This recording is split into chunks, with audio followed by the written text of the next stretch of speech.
केंद्र की मोदी सरकार ने जाति जनगणना करवाने का फैसला किया है। लंबे समय से ये मांग चल रही थी, अब जाकर केंद्र ने इससे हरी झंडी दिखाई है।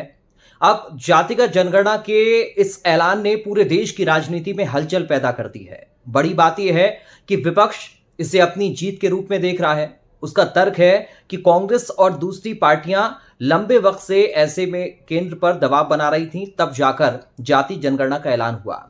अब यहां पर सवाल ये उठता है कि जाति जनगणना का मतलब क्या है, इसकी आखिर जरूरत पड़ी क्यों?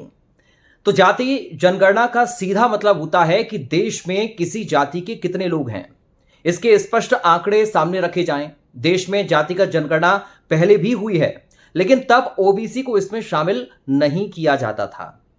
ऐसे में बात जब भी जातिगत जनगणना की होती है तो सबसे ज्यादा चर्चा इस बात की रहती है कि देश में ओबीसी वर्ग अब कितना ज्यादा बड़ा बन चुका है। आखिर इस समाज के कितने लोग देश में हैं? इस बार भी जो जातिगत जनगणना करवाई जाएगी, सभी की नजरें सिर्फ इसी बात पर रहेंगी कि ओबीसी कितने प्रतिशत हैं। सवाल यह भी कि जातिगत जनगणना का इतिहास क्या है। तो जातिगत जनगणना की शुरुआत अंग्रेजों के समय से ही हो गई थी। सबसे पहले साल 1931 में जाति जनगणना करवाई गई। अंग्रेजों के दौर में तो वैसे भी हिंदुस्तान के लोगों को जाति के आधार पर ही देखा जाता था। ऐसे में तब ऐसी किसी भी जनगणना का होना काफी आम बात थी।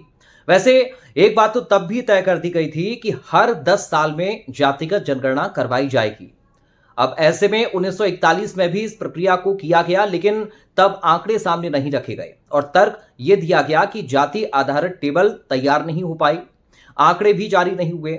फिर देश आजाद हुआ और 1951 में फिर से जाति जनगणना करवाई गई।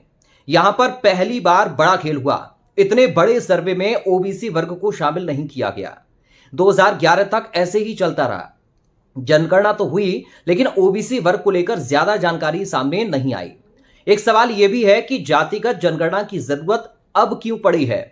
असल में देश में जब मंडल कमीशन लागू हुआ था, तब कहा गया था कि देश में ओबीसी वर्ग की आबादी 52% है, लेकिन तब वीपी सरकार जिस 52% के आंकड़े तक पहुंची थी, उसका आधार 1931 का सेंसस था। ऐसे में उसे कितना सटीक माना जाए, यही सबसे बड़ा सवाल रहा।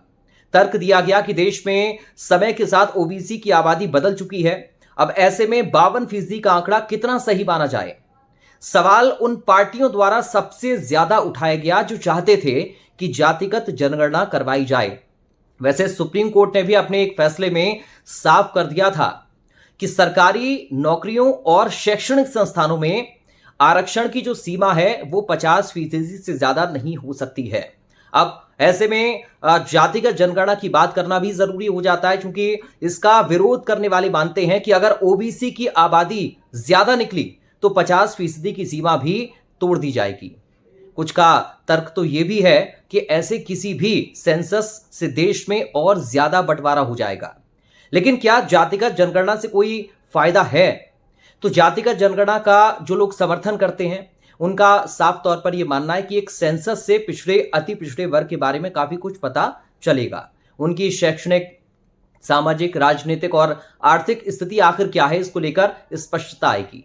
जब उन आंकड़ों में स्पष्टता आएगी तो सरकार भी फिर उनके लिए सोचेगी, मजबूती के साथ नीतियां बना पाएगी और जब जरूरत पड़ेगी तो फिर उनकी उचित सहायता भी की जा सकेगी।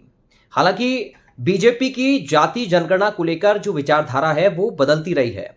जिस समय इस पार्टी का जन्म हुआ था तब तो ये पूरी तरह से ऊंची जातियों की पार्टी कही जाती थी। ब्राह्मण और बनियों वाला तमगा तो उसके साथ मजबूती से जुड़ चुका था। लेकिन 1985 में पार्टी ने पहली बार अपनी विचारधारा में बदलाव किया। मंडल आयोग की सिफारिशों को लागू करने वाले एक प्रस्ताव को पास किया गया, लेकिन बीजेपी का ये विचार भी लंबे वक्त तक टिक नहीं पाया, क्योंकि राम मंदिर के आंदोलन ने फिर उसे हिंदुत्व की राजनीति की ओर धकेल दिया। तब कमंडल बनाम मंडल की राजनीति का आगाज हुआ।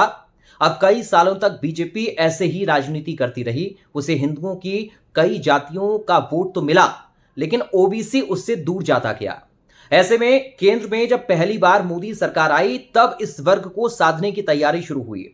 फिर 2019 में आर्थिक रूप से पिछड़ी ऊंची जातियों के लोगों के लिए भी 10% आरक्षण की व्यवस्था ने समीकरणों को बदला।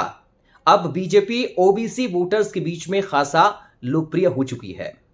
अब आपका मानना क्या है जातिगत जनगणना को लेकर, आप कमेंट सेक्शन में जरूर हमें बताएं। ये वीडियो आपको कैसा लगा ये भी बताएं। इस वीडियो को लाइक करें और कमेंट भी करें।